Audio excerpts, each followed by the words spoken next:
Should I do a guitar intro? I haven't done that in forever.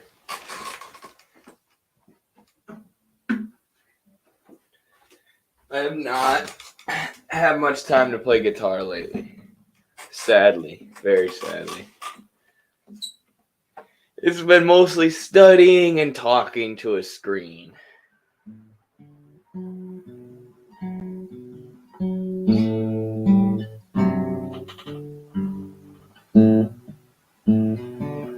My door just creaked open. That was creepy.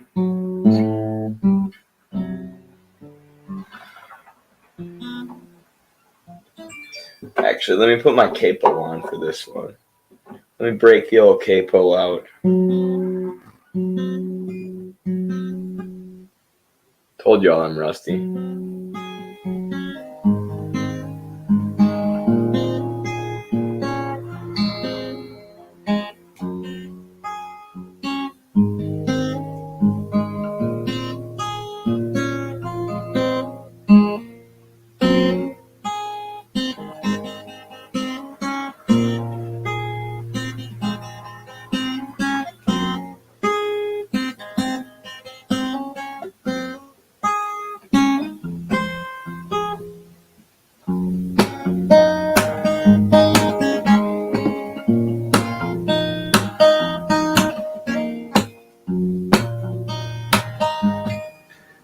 That part's hard.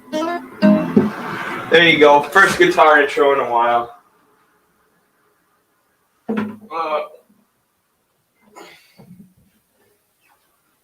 Now they can go back to what their purpose is.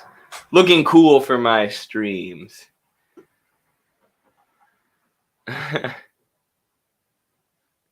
Eddie, what do you think of Snowden being granted Russian citizenship? You think he's being mobilized for war? No. No, it's a move to try and prevent the U.S. from being able to touch him, to do anything to him. Which he said he doesn't mind it in Russia, right? He says the West is like scary and a security state, which the fact that the West even wants to extradite him and put him in jail and do the exact same bullshit that they did to Julian Assange shows that the U.S. is a freaking, security state that imprisons journalists for telling the truth about U.S. war crimes. Also, hi, how you doing? Good. How are you? Time for some capoeira. Hi, Eddie. Hello, Peta Mio. Hello, Donnie Lumpkins. I had a funny profile picture. New family code passed in Cuba. Huge blow to the U.S. propaganda machine. That is a huge blow. I wonder what the results were. And people get mad at me when I say, and maybe this shows just that the U.S. isn't used to like having any kind of democracy, that they can't even imagine like a direct referendum like what Cuba held to vote on these social issues. But I'll tell people like we should just put the social views or social issues up for a vote and let the people decide what they want. And some people are against that, and it's like, well, then what body or institution of people do you want to enforce social views on the population? First of all, and second of all, what's wrong with democracy? If these social policies, aren't popular with the majority of people, then I don't know. Should we be implementing them on a mass scale? So yeah, I really like what Cuba's doing. It is a huge blow to the U.S. propaganda machine because Cuba becomes more progressive. So the U.S. can't woke imperialism Cuba as easily. Can't say, we need to do regime change against Cuba because their LGBTQ policies aren't as good. And it's just a, example of direct democracy.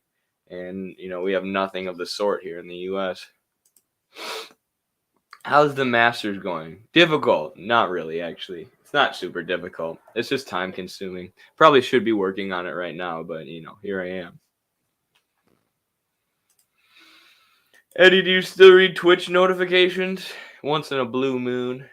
That's how I try and be with all my social medias. None of them consistently. I'll just check every social media once per month. That way I can't stay in constant communication with anyone. Just kidding, but that seems to be what I do sometimes, more by accident. Cuba deserves its sovereignty from the sanctions. Yes. I mean, economic sovereignty would be a good way to put that, but you can't have, we talked about this on the Left Without Borders podcast with Kami Trucker. How, like, if you don't have economic sovereignty over the land and the tools and the resources that are produced by, the labor of the people, then you don't have sovereignty at all. You just have a comprador class, a ruling capitalist class, who's going to run everything. Would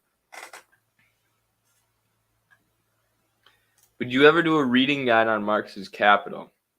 I know it's long, but they really help me understand. I think I have, that's Capital right there. I set it out for today's video. Could you sense it? Actually, I think I was taking a picture of it for I think it was a meme TikTok I was making, where I was pretending that Adam Levine was texting me about Marx's body of work. But either way, eventually Carlos and I both want to do that. We do both have intentions of doing a Marx's Capital guide one day. It would just be super time consuming, obviously, because it's huge. But we both think it's really important and we think it would be helpful. But we don't have the time right now with doing grad school and stuff. So the answer is send us a bunch of super chats. Everybody become a patron. And then Carlos and I can just do Midwestern Marx and organize full time. And then we'll have our capital guide out in no time. What was I gonna say? Exciting news about organizing. Speaking of organizing, after this, I'm gonna head out to a thrift store with a bunch of money that people donated for mutual aid stuff. And I'm going to buy a bunch of really cheap warm clothes in addition to the really cheap warm clothes I bought yesterday, which will be donated to a local organization who are doing an open closet, making sure that the warm clothes get to people in our community who need them most. So this is part of our larger strategy as a club. We're a CPUSA affiliated club to just build trust within the community, build our reputation as a serious organizing group within the community, and then recruit members, because those are our largest goals right now. So we hope to do that by working with other organizations. And of course, we just hope to make people's lives better, and show people that when they can't rely on capitalism or the government, they can rely on the commies. So shout out to anyone who donated for that. We got a ton of really great donations. A lot of people have made guides to Marx's Capital already. Yeah, but they wouldn't be as good and cool as ours, Young Sandwich. We would have the best guide to Marx's Capital. Max Maddox, will you do a series? Max, are you the person I met at the grocery store in is it Michigan? Either way. Someone knew me from TikTok named Max at a grocery store in Michigan. But anyways, we do a series of videos on handling common scenarios and strategies and trying to persuade workers about socialism and some strategies for arguing for socialism. That's a great idea, and that's something I want to do, especially... No, I'm in Vegas. Gotcha. I've been there, too. I was there this year for the U.S. Open in wrestling. But either way, that is a great idea. One sec. Because I've been reading the CPUSA manual from 1935, which is what the party recommends you read when you're starting a club, like I am doing. So let me just share my screen here. So this is a really good manual on organization, and basically this is supposed to do kind of something similar to what you want me to do a video about. It's not necessarily like rhetorical tactics or like argumentation tactics, But it's a manual that the party made when they had their highest membership, that answers the practical questions of organizing. Who are the allies of the working class? Who are we trying to target? What kind of technique should we use? What is the role of the party? How do we address the unions? It talks a lot about understanding what the unions, the rank and file, are thinking and doing, versus what the union leadership is thinking and doing, which is something we don't do at all as Marxists. Like, most of our Twitter debates are about theory or about something that happened in the Soviet Union 70 years ago.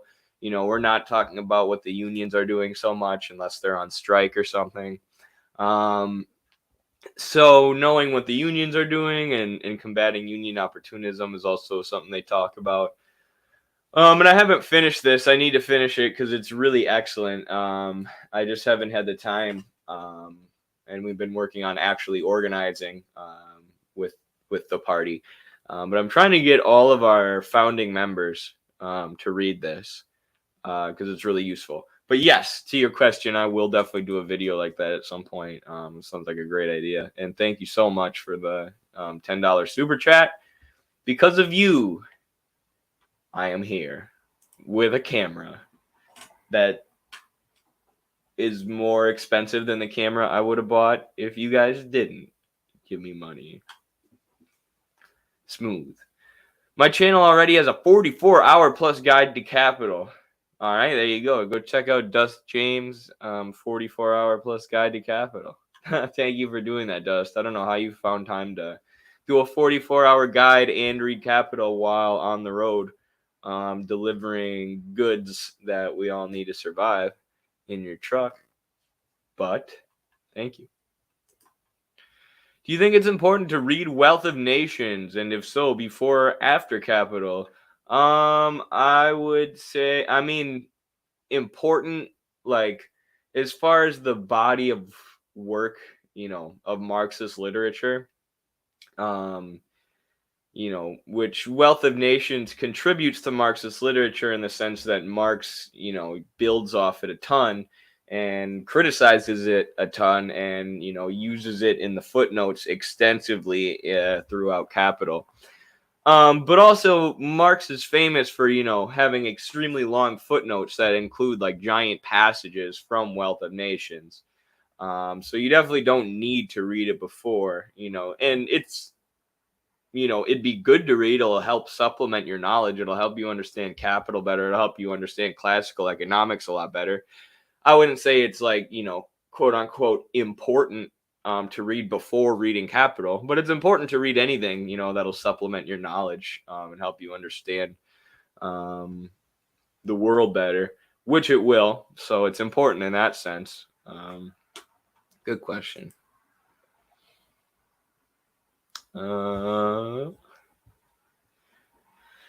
Eddie, I found this video by Vouch where he reacts to some Cringe Tanky Con event put on by CPUSA. I'm afraid to watch because I actually care about my mental health. Yeah, the first thing I thought when you you sent that message was, I don't think I could watch this. This might be damaging to my brain overall. But I at least got to pull it up and see what it is, right? Tanky Con? It was put on by CPUSA? No way. There ain't no way.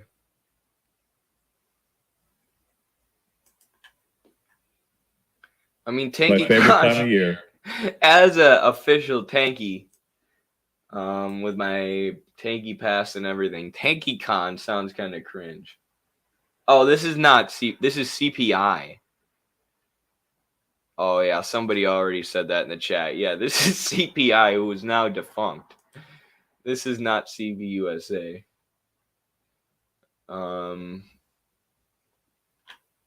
Yeah, I don't know. I'm not gonna watch that. Sorry, Jacob. I'm not gonna watch Vouch react or Voosh react to CPI. CPI's conference. There's no purpose. CPI is not even a thing anymore. I just hosted there. It was done by a poet and professor with an emphasis on the Chicano nation. Oh, cool. Very cool.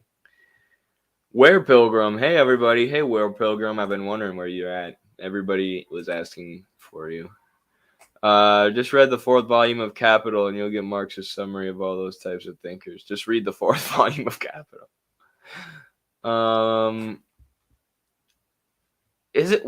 Isn't there a book that they actually called the fourth volume of Capital? Is it like the Gundries or something? I can't remember.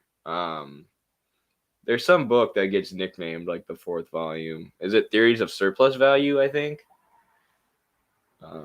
Either way, I'm still trucking through volume 2, so.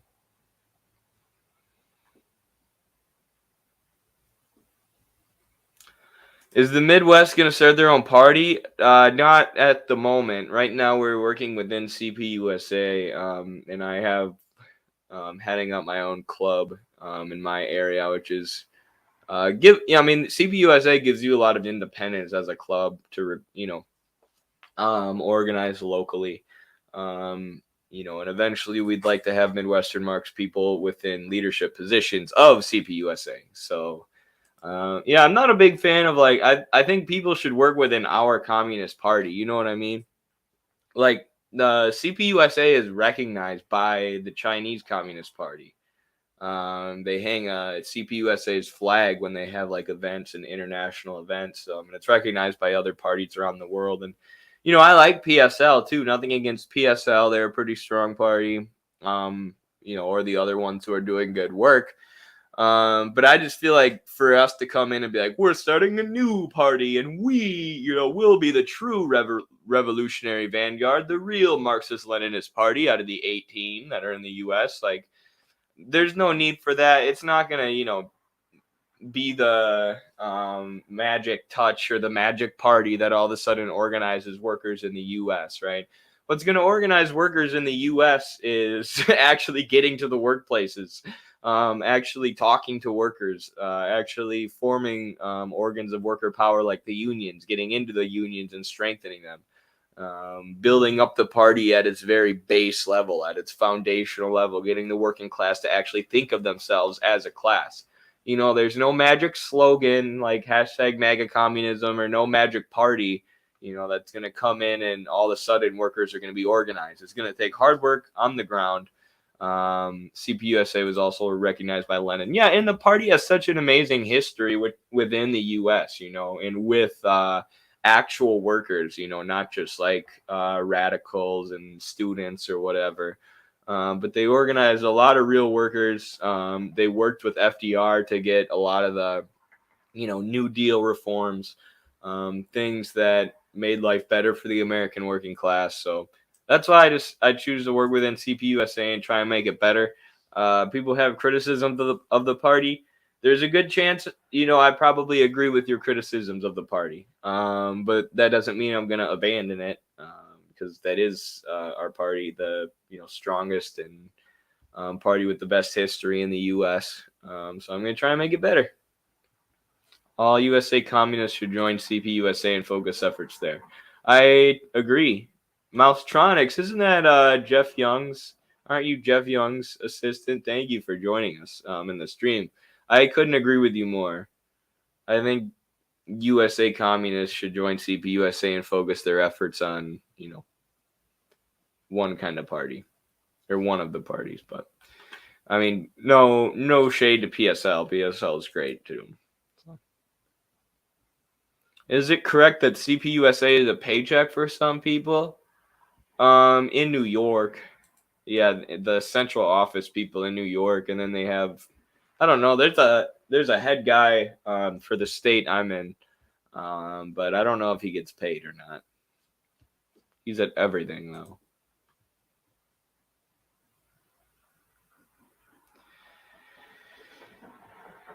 To me, overall, the CPUSA has become a Democratic Party front group, but respect to the folks who see use in it, not anymore, says Mousetronics. Yeah, I mean, the more people who are joining it, who are hypercritical of the Democrats, I think the more that's starting to change. Obviously, there's a lot of debate within the party.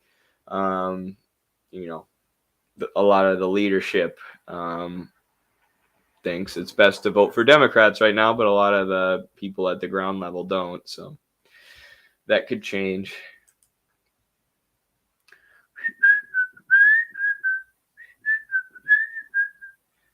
All right. All right. Let's first talk about ContraPoints going on Hillary Clinton's show. Because this is so interesting. It is so funny to see. This is from Zay Squirrel, this funny Twitter account. I don't know what they are. They're basically Marxists, but they posted this. I'm really looking forward to meeting Natalie, aka ContraPoints. The internet can be a real breeding ground for hate and disinformation. But with the help of her boundless empathy and her master's in philosophy, she's helped people question their extremist beliefs. Who do you people think I am? I'm a socially conscious YouTube entertainer, not transsexual Gandhi. She uses costumes and accents and theatrical props to make those points. And I think that is important because not everybody responds to a logical argument. You sometimes have to try different approaches to open people's eyes, ears, and hearts. Hello, To war. Thank you for having us. Oh, of course. Yes. More of a hugger.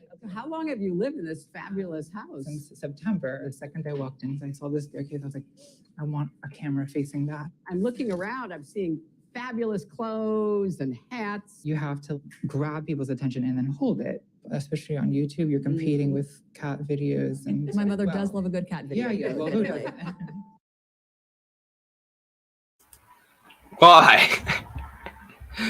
I mean, I want to know. Tell me in the chat. Were you surprised when you saw this? Were you surprised to see, ContraPoints who touts herself as a huge leftist, or even a socialist, being friendly and chatting it up, joking around with Hillary Clinton?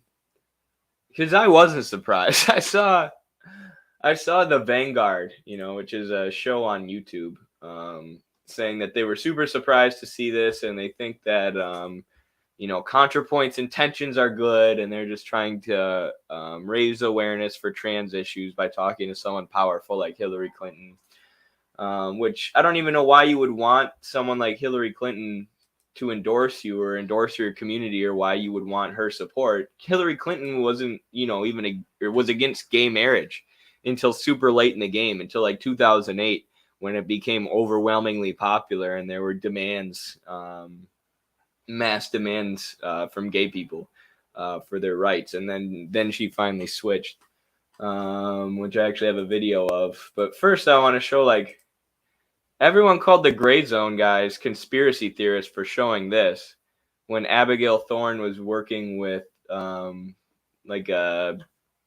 NGO-ish type group called Valent, which was connected to the UK's Royal Institution. And everybody called the Gray Zone conspiracy theorists for this. And not everybody, but, tons of leftists, because they, are attached to Philosophy Tube and ContraPoints and their content. And that's not to say they haven't made good content before, or de-radicalizing content or whatever.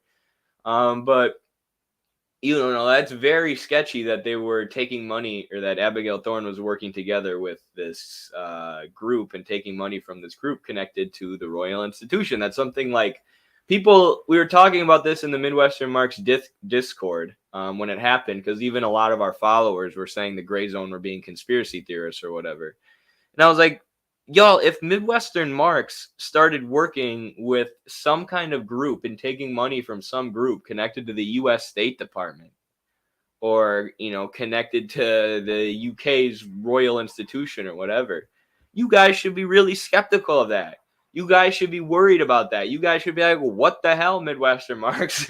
Why are you taking money from this State Department group? But so many people wanted to give BreadTube a free pass, and now they're working hand in hand with Hillary Clinton. And it's like, why are people surprised? And again, I don't even know why you would want Hillary Clinton to support the World Trade you. Center was attacked, and all those people were killed, and the Pentagon was attacked. any president would have reacted. Right. They reacted in a very forthright way for 3 months. They went after Afghanistan. They began to use our international cooperation with the Germans and others to try to track down Al-Qaeda.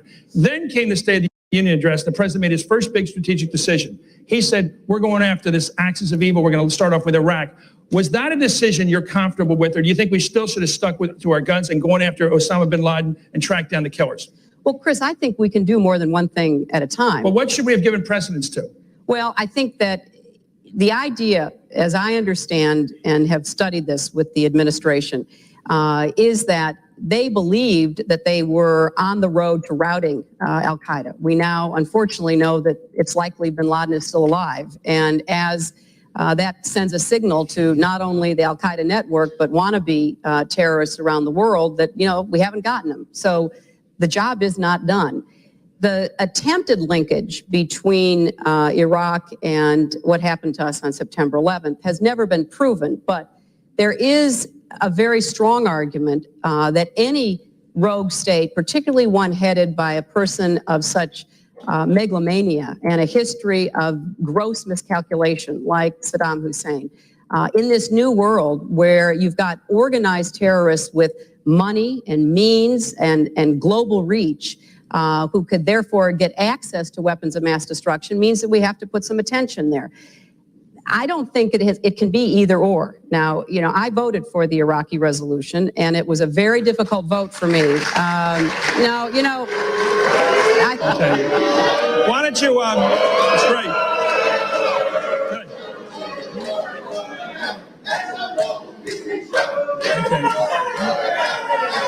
Okay, we're going to do with this. Okay, I get the message. We got the message. It's something we try to do here. Is here for get in line and ask some questions. Let me ask you this about some domestic issues in New York State. This state's always the social beginnings of so much in this country. People come here, a lot of immigrants. The New York Times recently began posting the celebrations of gay unions, not just straight people getting married, but gay people who want to announce their unions. Do you think New York State should recognize gay marriage? No. No. Okay. Would you, let's talk about it. I'm going to run through these and then we're going to this kid right here. Would you apply an abortion litmus test when reviewing judicial nominees, especially the Supreme Court? Would you insist that a person be pro-choice before you accepted them? I would insist that a person follow the judicial precedent, and I believe that Roe v. Wade was an appropriately decided decision, and that would play a role in my And if somebody stood up there like Bork or someone else or Scalia and said, I think that should be reviewed, you would say? I would say, it depends upon the person's record, but if they had a record of what I consider kind of a radical, non-mainstream judicial philosophy, I don't think that that's appropriate. I think we need to have judges who follow precedent. Would you filibuster a nominee who was pro-life? No, it would depend upon who the nominee was. And there are, remember Mario Cuomo, who was at one time considered for the Supreme Court. So when people say that ContraPoints is just trying to raise awareness for LGBTQ issues by meeting with Hillary Clinton, I think we're forgetting a little bit who Hillary Clinton is. Someone who fought against, LGBTQ communities. And somebody who's fought for war every step of the way. I mean, she was an evil, murderous war criminal of a person before she, directly, personally oversaw the devastation and the overthrow of Libya, which brought slavery back to Libya and brought them from one of the most prosperous countries in all of Africa down to this country racked by civil war where they're still just fighting, in the power vacuum that was left by NATO. The Cobra Commander says the OG Karen. Hillary Clinton is the final boss, Karen. Like when you finally get through all of the Karens, you meet Hillary. And she threatens to call the manager on you, and the manager is literally NATO, and they literally bomb you and kill you. She has NATO on speed dial. Proto Karen. Yes. Agreed. What was I gonna say? Somebody said Peter Bio said OMG. Yeah, I mean, I think that was at the part where she said she was against gay marriage. I mean, Obama and freaking Biden and Hillary Clinton and all these Democrats were against gay marriage. I remember it in my lifetime, you young kids. I'm a 25-year-old man, old man. And I remember when these Democrats were against gay marriage, all of them. You can look up Obama and Biden both giving speeches against gay marriage. Here we go. The president used his radio address yesterday and tomorrow in the Rose Garden to talk about a constitutional amendment to ban gay marriage. And we're going to debate the next 3 weeks, I'm told, gay marriage, a flag amendment, and God only knows what else. I can't believe the American people can't see through this. We already have a law, the Defense of Marriage Act, where we've all voted, not where I voted and others said, look, marriage is between a man and a woman, and states must respect that. Nobody's violated that law. There's been no challenge to that law. Why do we need a constitutional amendment? Marriage is between a man and a woman. What's the game going on here? Do you support gay marriage? No, Barack Obama nor I support redefining from a civil side what constitutes marriage. We do not support that. Well, I think the country's evolving, and I think there's an. So I'm showing all these to show that, you know, these politicians like Hillary Clinton, Obama, and Biden, these horrible war criminals, these perpetrators of things like the war on drugs, prop up the military-industrial complex and the prison-industrial complex and, you know, the medical-industrial complex, all their corporate donors. They're not, you know, pro-LGBTQ because they think it's the right thing to do, because they care about people's choices and people's civil rights, and protecting, you know, allowing people to live the way they want to live as long as it doesn't hurt anyone. You know, they support these things because of the giant corporate LGBTQ lobbies, you know, because corporations have embraced this now, and the CIA and other institutions of imperialism have realized they can woke wash their imperialism and, you know, even use U.S. social views or Western social views as reason for imperialism. We need to go into this place. They don't have the same, you know, social views as us. That's why these people like Obama, Biden, and Clinton embrace LGBTQ now. When in reality, they were against it and they fought it every step of the way until gay people started getting in the streets and demanding their rights, and it became overwhelmingly popular. Now, with respect to the issue of whether gays and lesbians should be able to get married, I've spoken about this recently. As I've said, you know, my feelings about this are constantly evolving. I struggle with this. I have friends, I have people who work for me, who are in powerful, strong, long-lasting gay or lesbian unions, and they are extraordinary people. And this is something that means a lot to them and they care deeply about. At this point, what I've said is that my baseline is a strong civil union that provides them the protections and the legal rights that married couples have. And I think. So now in 2010, you see it starts to change. You know, as gay marriage is becoming more popular with Americans, Obama's like, well, you know, now that I think about it, I do have a few gay friends, and, you know, they're not bad people, so maybe we should let them get married. Sorry for fighting against it for years and years and years and, you know, putting out this idea that marriage is between a man and a woman only. Even though marriage is a societal institution, and so we can really decide who marriage is between. Insane. Yeah, interesting. I didn't expect this conversation about ContraPoints to lead there. But yeah, the Democrats do not care about you. And honestly, neither do rich YouTubers promoting people like Hillary Clinton. I hate to say it. Sorry if you're a ContraPoints philosophy tube fan.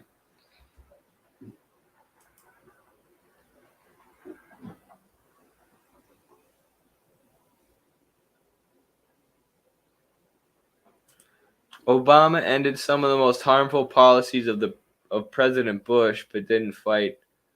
I don't know what policies you're referring to, though. What did Obama end on that President Bush was doing? The one thing Obama did, which is, not even a half measure. Some people call the Affordable Care Act a half measure, when in reality, Medicare for All, nationalizing the insurance companies only, Bernie's plan, is an actual half measure. And the whole measure would be nationalizing everything. But the Affordable Care Act, boosted Medicaid, who was under Medicaid and the amount that you got for Medicaid. And it did various other technocratic things when you study the health care system in depth, like I'm forced to, not really forced to. I don't have to be in grad school studying healthcare, but I am. You see various ways that, the ACA has made people's lives better and provided people more access to healthcare. But other than that, I don't know what Obama did that was good. Destroyed Libya, began the disastrous war in Syria, continued the war in Afghanistan, continued the war in Iraq, yo-yoed troop levels, and claimed that he was ending the wars every time he decreased the number of troops. So yeah, not a fan of Obama, but I'm open to hearing what he did. Whoops, I just screenshotted. Maybe the Iran deal was okay. That's true. So there was also the Iran deal, which was a good thing, kind of. I mean, it was still sort of imperialist because Iran then had to have their nuclear program monitored 24/7 by the IAEA, this U.S. Agency, which is hilarious because then, under Trump, they're like, oh, Iran is enriching uranium and they're creating a nuclear weapon. When in reality, because of the Iran deal, we had 24-hour or 24/7 surveillance of Iran's nuclear program, and we knew they weren't making a nuclear weapon. They were enriching uranium for medical purposes. But either way, the Iran deal brought peace. And then because Obama was pressured by the Pope, he greatly decreased or basically lifted the U.S. embargo on Cuba. And, this isn't talked about much because it shows that socialism works. And that the U.S. is doing everything they can to prevent it from working. But Cuba's GDP was one of the highest in all of Latin or Central America after the embargo got lifted. So it just goes to show, if the U.S. would lay off these murderous sanctions they keep on Latin American socialist countries, they would have much more success.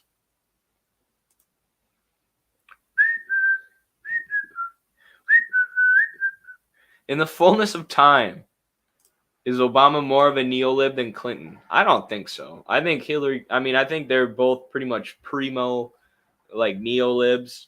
You talk about, like, Tony Blair in the UK and Bill Clinton, who kind of came after the original neocons, or I guess you could call Margaret Thatcher and Reagan the original neolibs. But, they're more considered neocons because they're conservative. And then you have these Labor Party and Democrat right-wingers that come along, Tony Blair and Bill Clinton. So they're sort of like the prototype. But then, Hillary Clinton and Obama are like peak. Like, we're going to destroy Libya and then literally laugh about it and pat ourselves on the back and talk about how we're good people for doing so. But I guess that's all the imperialists in power.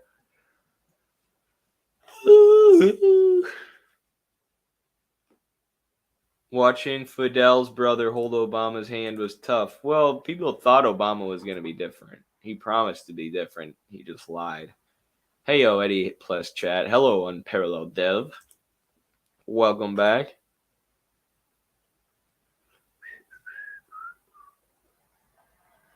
So, since we were talking about the Vanguard a little bit before this YouTube channel, I don't know if people know the Vanguard. In Colombia, they're they're okay, but I've always sensed a lot of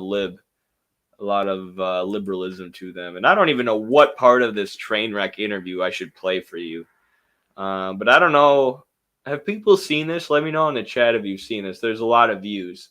And before we watch the video, let's just go ahead and read the comments. This was their interview with Aaron Mate that they did after they got in some disagreement on Twitter. Someone says they sus, yes, and then Where Pilgrim says, yeah, this was awful. It really was. It was terrible.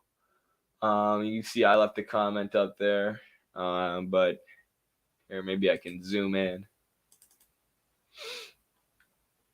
Only watching to see Aaron run circles around these shitlib FNs. What a train wreck. Unsubscribe.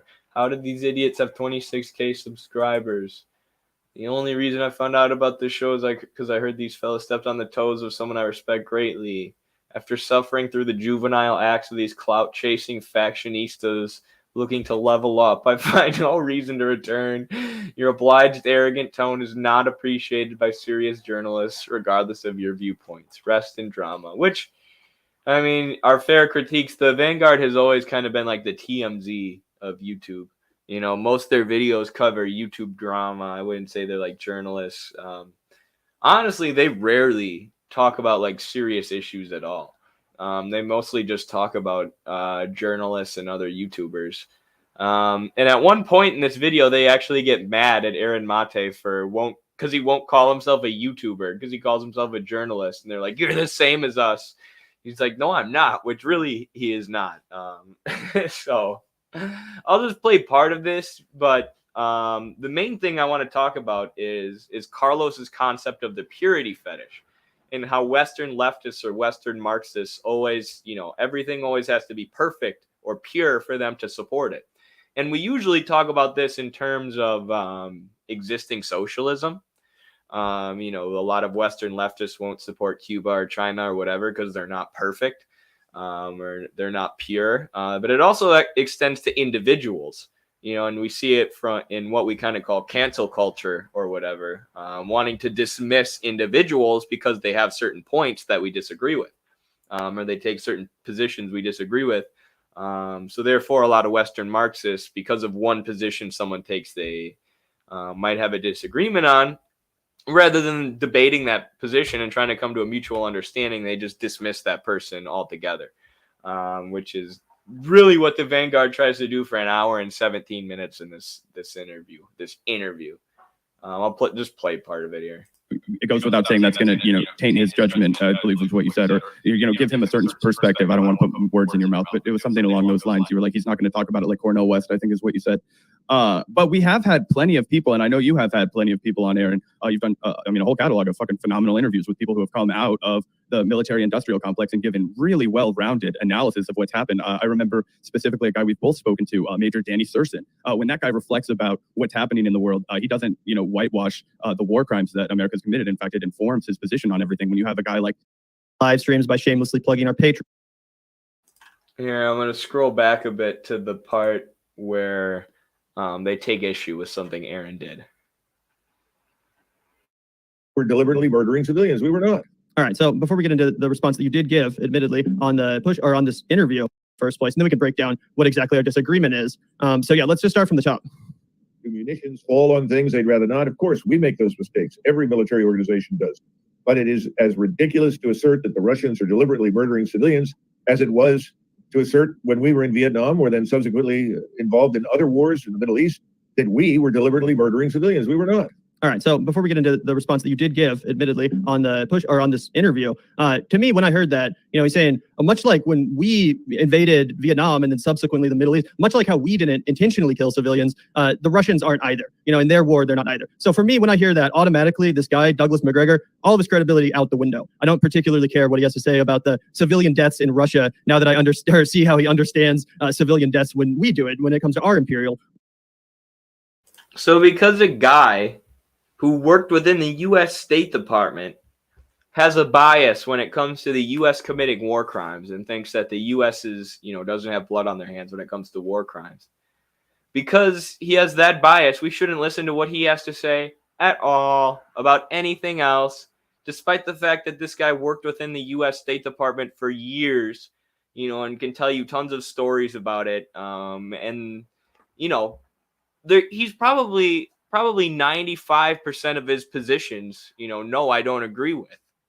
But I want to hear his military analysis. I want to hear his analysis of how the State Department works and what's going on with different governments around the world. I'm not interested in hearing his opinion. His opinion on what's right and wrong, because it's someone who worked within the U.S. State Department. But that's why you interview people like this.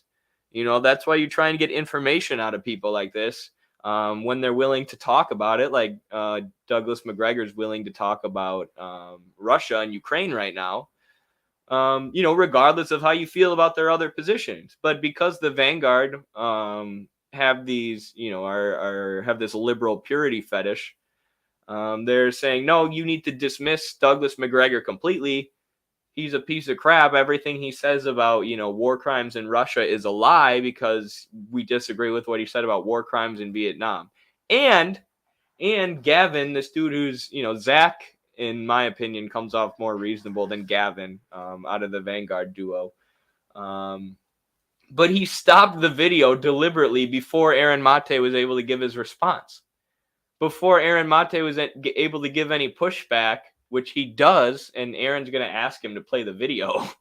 He pauses the video and says, nope, look at what he said there. You should have dismissed him. You should have shut the show down right there and said, nope, no more Colonel Douglas McGregor. That was just too far. He crossed the line with that comment about Vietnam. Wars. And obviously, Aaron, we agree that there's a lot of context to the Ukraine-Russia invasion that's not given by the mainstream media. It's not a black and white issue. Zach and I do not support the U.S. funneling billions of dollars, let alone any money, into the conflict. So I think we're mostly on the same page about that. I agree that our involvement in it is a proxy war, 100%. But again, I still think it's fair to say that we can't be downplaying civilian deaths in any war. And if you're going to come on, if you're going to have people on your show to downplay civilian deaths in a war that's ongoing, to me, it just basically completely destroys any credibility they have on the subject to preface that or to attempt to make their point by saying, well, just like in Vietnam and just like in Iraq and Afghanistan, clearly this was not intentional. To me, again, no credibility. And if you're going to have this guy on an anti-imperialist show with a supposedly anti-imperialist perspective, I would hope to see a little bit more of a calling out of that, factual inaccuracy, one, but also just massive, I guess, not. And he criticizes Aaron for not calling the guy out. He does call him out. You just paused the video before it happened. You douche. Hypocrisy, but destruction of credibility as this guy continues to frame the Russian war in a specific way, again, without much pushback. Without much pushback. And then he's just making the same point over and over again. He destroyed his credibility. His credibility got blown up. He dug up his credibility. He dug a hole with a shovel. He threw his credibility inside, threw 100 sticks of dynamite on top of it, and blew that bitch up. You should have blown up the stream as soon as he said that too, Aaron. That's the only proper pushback to saying something so heinous. Okay, well, why don't we play the rest of the clip where I do actually take issue with exactly what he says? Yeah, we can play the rest of the clip for sure, and then I'll keep talking. We didn't always tell the truth about it. In the sense when we made mistakes, we tried to dress it up. But the truth is we never set out to do those things. I don't see any evidence that they were doing it either. If they were, this would have been over 10 days ago. I would take issue with the idea that we weren't setting out to deliberately kill civilians. I'm reminded of Henry Kissinger saying in Cambodia, anything that flies on anything that moves. I mean, that was essentially a call for genocide. Aaron, you can fight that war with somebody else. I'm telling you that as a soldier in the United States Army and my experience with people in those forces, they don't deliberately murder civilians. Okay. So there you go. There was your pushback. And again, you did give pushback. We give you credit for that. The pushback Can I finish real quick? Sure. The pushback I would have liked to see you give, because again, this is why we had a beef in the first place. I acknowledge that you did push back. The pushback I would have given, or that I would have liked to see, was, okay, now that you've destroyed your credibility as far as talking about civilian deaths in wars of aggression, doesn't that kind of destroy the point you're trying to make about Russia? Isn't that a valid follow-up to ask if this guy, is just going to throw away his credibility on the subject matter? Well, how many times has he said the words throw away his credibility? Dude, he's a U.S. State Department guy. He's going to defend the actions of the U.S. State Department. But right now, he's saying there's inaccuracies with the reporting about what the U.S. is doing in Ukraine. And, you know, because he's pro-US, he wants to end the war in Ukraine because he thinks it's going to be, you know, extremely harmful for the US to continue waging a proxy war against Russia. You know, so his opinions on this are absolutely worth listening to, maybe even more so, you know, because he was in favor of the past US wars. You know, because now he's against this one because he thinks it's going to be destructive to the integrity of America and the State Department, which he was a part of. You know, which could mean the destruction of the U.S. as the imperial hegemon, which isn't necessarily a bad thing. But to act like, you know, what this guy has to say isn't worth listening to. He's destroyed all his credibility on everything. Like, what are you talking about? You know, this just shows that you guys don't understand journalism. You know, you're just like the TMZ of YouTube. You just follow YouTube beef. You know, and don't understand that you have to learn things from your enemies. We'll watch a little more, I guess. We'll watch a little more so we can watch Aaron defend himself. I don't think he's destroyed his credibility. I think he's made a factually false statement. That's why I said I took issue with it. And I mentioned Cambodia. I could have given many more examples. But if we're talking about an ongoing war that's happening right now, which the entire establishment is behind, why do I want to divert into a discussion about a war from 50 years ago or from 20 years ago? I made my point. He says he doesn't want to have a debate with me. So I say, fair enough. What am I going to do? Get into a debate that he says he doesn't want to have? And look, he's making two separate points. He's saying the U.S. didn't intentionally kill civilians in Vietnam. That's wrong. I mean, I thought of Cambodia there, but I could have given many examples of Vietnam. But he's also saying that Russia is not intentionally killing civilians in Russia. So he's making a statement about two different countries and different conflicts. On the case of Russia, it's actually debatable whether or not Russia is intentionally killing civilians. I mean, look, you can say that they launched an illegal war and a justified war. Fair.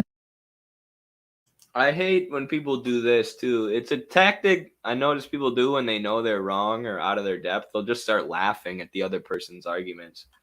You know, and ultimately him laughing at what Aaron's saying here is an appeal to the U.S. State Department line, you know, an appeal to the U.S. hegemonic narrative that Russia's just all bad and evil and the Ukrainian army is holy and good and would never position their army in civilian areas, even though Amnesty International, an organization notorious for siding with the U.S. State Department, said that Ukraine is in fact doing that. You know, it's not just Douglas McGregor.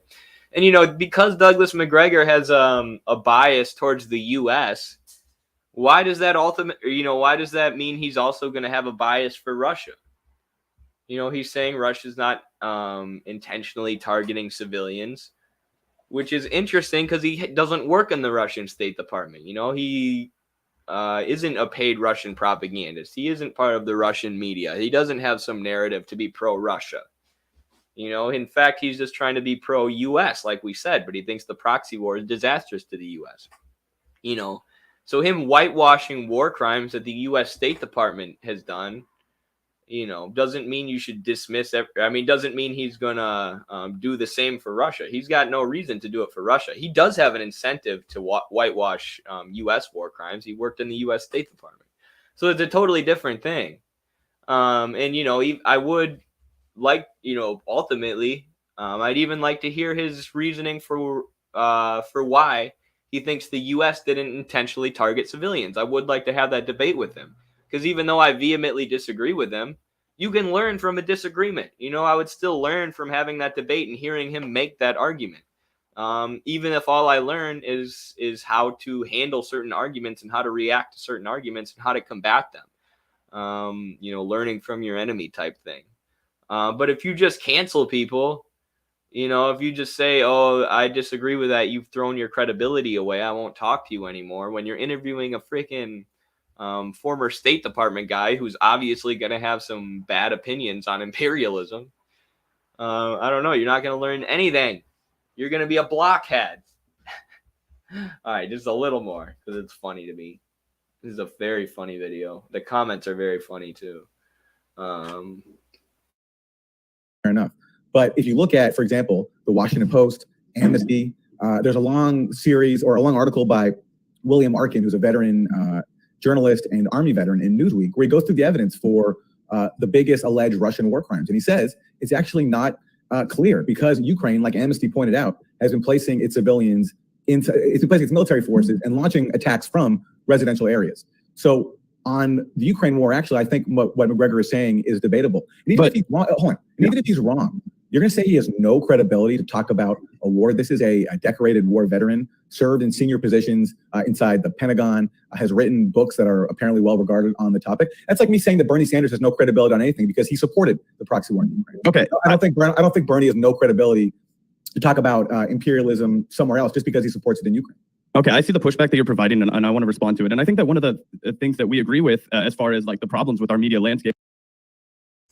Zach is a lot more rational than Gavin, like I said, but you see this dude smirking. It's just purity fetish nonsense the whole time, and it's a bulwark to learning, and a bulwark to the a scientific understanding of the world. And you can't be calling yourself the vanguard if you're gonna be doing videos like this. You know, the vanguard is supposed to be the most theoretically advanced, politically advanced section of the working class. You know, the vanguard is supposed to be the political party by, for, and of the working class that they, you know, use to liberate themselves. You know, you guys just have a shit lib YouTube channel where you act like the TMZ of YouTube. That is not the vanguard. That is not vanguard activity. Smug little shit eating grin on him. Absolutely. Vanguard. Discipline. Yes. Oh, and I'll point this out as well because we were talking about Carlos's concept of the purity fetish there and how it extends to individuals in this phenomena that a lot of people call cancel culture, but I like purity fetish more because it's a more encompassing concept. Here's the article on Midwestern Marx. It's also been republished quite a few other places like Hampton Think. And then it's also I have found that, like, here's Carlos and I talking about it and the TikTok I made about it. In case anybody interested.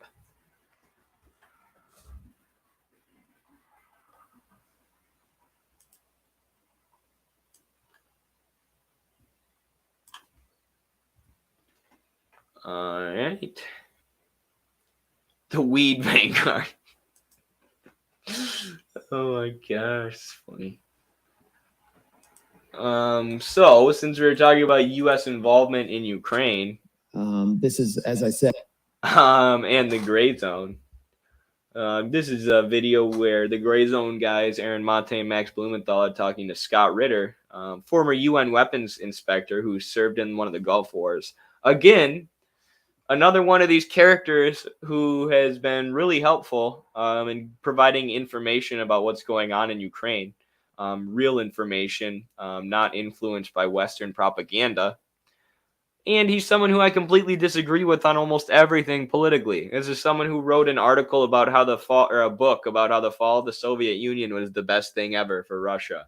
You know, because now they're moving into multipolarity and they're going to be stronger than they were when they were with the Soviet Union. So someone I disagree with completely politically, who gives good information and who's worth listening to. So we'll play this. I got to run to the bathroom again, but. That a hybrid war, as everyone understands, it's a hybrid war. And the Ukrainian government emphasizes the information aspect, the psychological aspect, more than the Russians do because they have the edge. Their allies are the masters of this, the US and NATO. And so I interviewed a 13-year-old from Lugansk last week named Faina Sabankova, who is on what is now informally known as a government-sponsored kill list in Ukraine, known as Mirotvorets, or the Peacemaker. She's one of over 320 children listed on this website. Their personal information is provided down to their phone numbers, personal details. If you look at her page, there are so many photographs of her.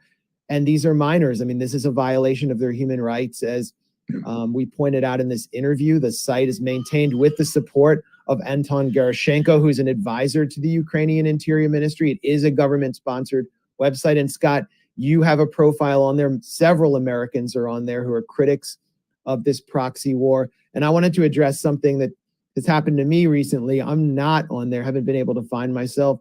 Maybe the people who edit my Wikipedia page will put me on there. But my Wikipedia page already, serves that purpose.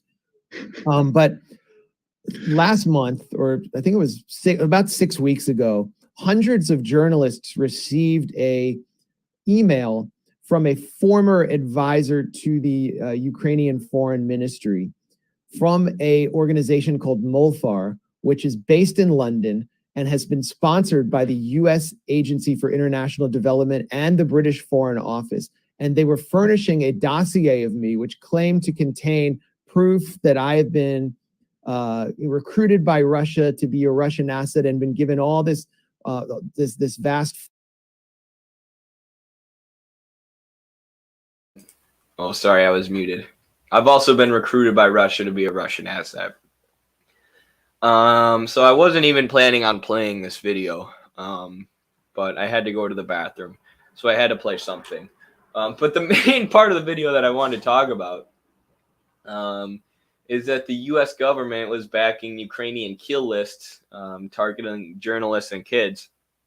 And these kill lists are so similar to the kill lists that the U.S. gave Latin American dictators in Operation Condor, that the U.S. intelligence and institutions like the CIA gave to Augusto Pinochet and the Argentinian military junta and Hugo Bonser in Brazil. Lists with leftists, communists, journalists, anybody who could be associated with dissent against the imperialist puppet regimes.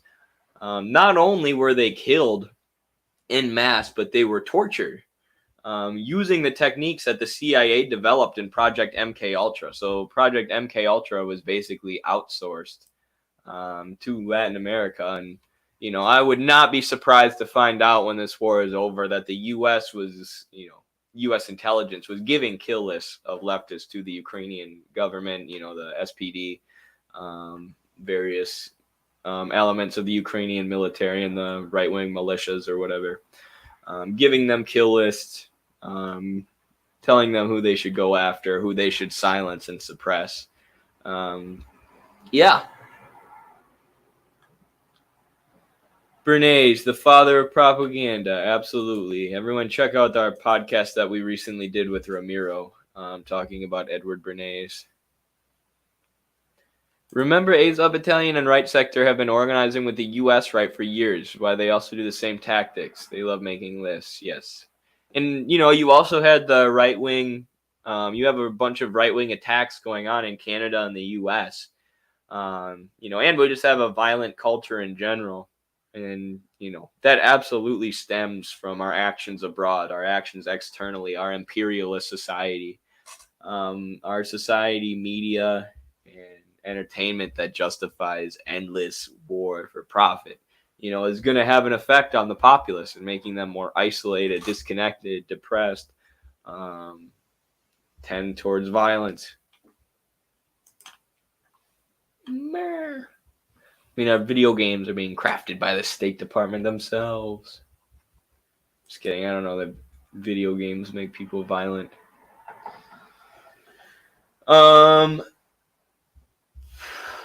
Yeah. All right. Well, I guess that's all I have for today. I might be on later with Carlos. I might do a gaming stream with my roommate Guy. We'll see. But thank you for hanging out. We're at, the most viewers we've had throughout this entire stream now that I'm leaving. So that's great. Thank you all for being here. Make sure to like, subscribe, follow, all that good stuff. I'll be back later. Join the Discord and send me stuff you want me to watch. Peace. Thanks for the stream. Thank you for being here.